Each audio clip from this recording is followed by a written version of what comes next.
ఈరోజు నవంబర్ 26 రాజ్యాంగ దినోత్సవ శుభాకాంక్షలు అందరికీ. అలాగే మన శ్రద్ధ ఆశ్రయ మందిరానికి మంచి భోజనం ఏర్పాటు చేసినటువంటి రామాంజనేయ సార్కి మనము ఆశ్రమం తరఫున చిన్న సత్కారం చేస్తున్నాము. అందరు చప్పట్లు కొట్టండి.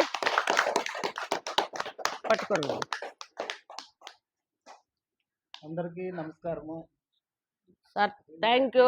మేము మంచి మనసు చేసుకొని ఇప్పుడు రెండోసారి మన ఆశ్రమంలో ఉన్న వారందరికీ మంచి భోజనం పెట్టినందుకు ఆ దేవదేవుడు వెంకటేశ్వర స్వామి ఎప్పుడు మీకు తోడుంటారు సార్. ప్రతి ఒక్కరు కూడా సార్ ఏం చెప్తున్నారంటే బిడ్డలు మిమ్మల్ని ఎలా చూసుకున్నారో తల్లిదండ్రి మీరు మిమ్మల్ని చిన్నప్పుడు అలాగే మీరు పెద్ద అయిన తర్వాత కూడా మీ తల్లిదండ్రులను అలాగే చూసుకోవాలి. మీరు ఖాళీగా ఉన్న టైంలో ఆశ్రమములకు వెళ్ళండి, వాళ్ళను కూడా మీరు ఆదరించండి అని సార్ చెప్పమన్నారు. అది మీకు చెప్తా ఉన్నాము. థ్యాంక్ యూ అండి అందరికీ. Thank you so much.